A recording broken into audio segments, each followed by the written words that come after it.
Okay, so I'm talking about grief and I have good news. Hi, this is Chrissy Blevio. I'm a busy mom and an entrepreneur. And so why am I talking about grief on a obviously beautiful day? It's a beautiful spring day where I am. Why would I be talking about grief? Well, we just went through, Easter, and before that was Good Friday, and I did go to church with my mother, and it was a very solemn service that ended kind of in a funeral, and Mary, an actress who was portraying Mary. It was very sad to see this woman, grieving over the loss of her son. And quite frankly, it reminded me of what happened in my family. I lost my little brother about 25 years ago. So it was making me think about my mom. We also have a very good family friend who just lost her husband. And my mother, I was talking to my mom this morning, and my mother had given her some advice about what to do or what not to do when you are going through a terrible loss or you are grieving. So I thought, well, that's maybe some advice I should share with my Facebook friends, because let's face it, most of us, or I think all of us, are going to go through some horrible loss or grief, grieving process at some point in our lives. So this is good information to have for when that does happen to you. It's also good to hear if you are the friend of somebody who's grieving. So I've got 5 things to tell you.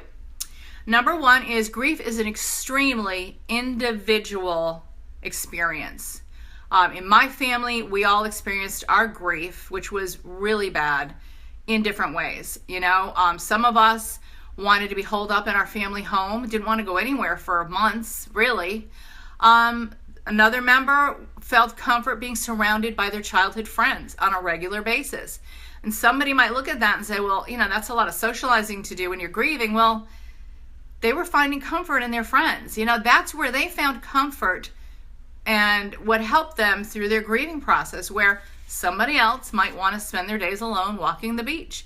You have to do what brings you comfort, what makes you feel a little bit better. Not what other people think you should be doing when you're suffering loss.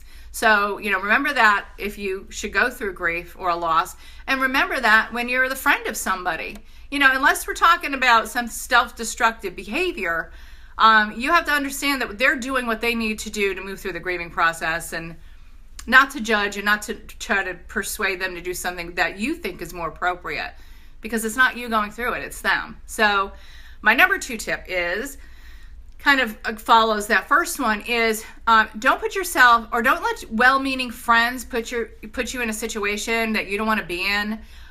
When you're really suffering a loss and you're really sad, you probably don't want to be at a cocktail party. And lots of times your friends think it's their job, and they do it out of love. They don't know, especially people that haven't been through a terrible loss. They don't understand. And they just think the best thing to do for you is to get you out of the house, keep you busy, drag you out here, drag you out there. And you might just want to might be in bed in the fetal position crying, or, screaming or yelling. You've had a terrible loss, and you're going to have days like that.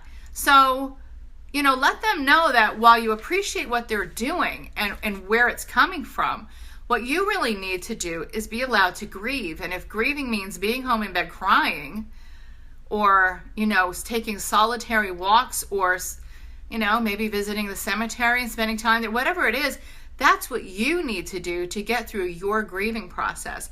Don't commit. And if they want you to do something, say, that party next week sounds great, but I got to tell you, I might wake up and find I'm having a bad day. You will have a lot of bad days, and then you will have bad days and good days.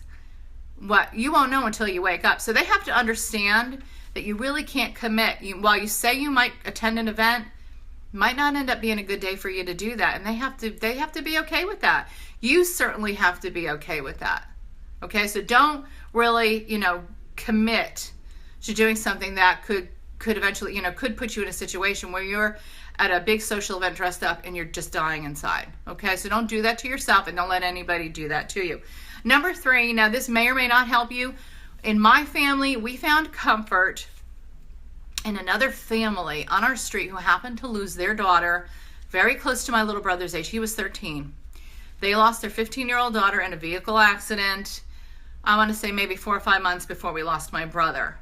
And while everybody meant well and our family loved us and they were trying to comfort us, we found such comfort in being with that family, just spending time with that family, because we knew that they really knew how we were feeling. They knew what we were going through.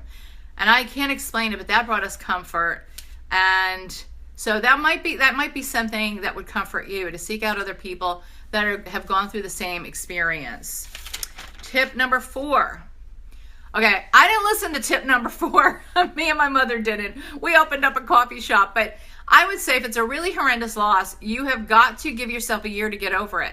Not that you're going to get over it, but you're going to, get back to normal, get back to the rhythm of life. I would say give yourself a year before you get married, get divorced, move, quit your job. Don't do anything life-altering within that year after your loss, because I can say it, you're really not totally in your right mind. You're in a little shock and you're going through a terrible grieving process. Just get yourself through that process. Take care of yourself, get yourself through that process. And then, hey, if you still want to move a year later, then it's a good decision. It's a rational decision to make. So give yourself a year. Give yourself a break for a year. And my final tip, number 5, is make sure you do go through this process. Okay, you can numb yourself, and it's very tempting when you're in so much pain to numb yourself with drugs, alcohol, maybe a wild sexual fling, junk food. But you know what?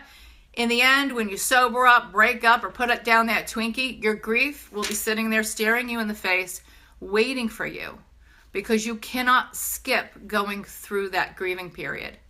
It will always be there. When you sober up, or, when you come out of your whatever it is, it will be waiting for you. So if you want to get on with your life, and of course you do, you need to go through that grieving process. And the good news is you can and will get through that grieving process. You will find a life worth living on the other end of that grieving process. I can tell you, you will find joy again. You will laugh. You will never forget that person.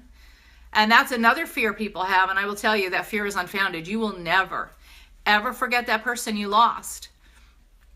But you will be happy again. You have so much life to live. You will find joy.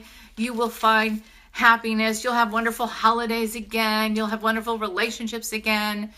Just get yourself through this grieving process. Take care of yourself.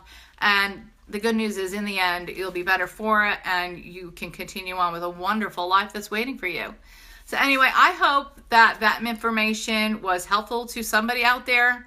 Even if it was just one person, it would be worth sending that message today. If you like the information, please like my post or comment on this video. If you know somebody who might be able to use this information, please share it with them. Please tag them in the comments. And just share the video in general, because there's always somebody going through something out there, and maybe this information could help them. I hope so. Thank you so much for watching. Have a wonderful day. I'll see you tomorrow.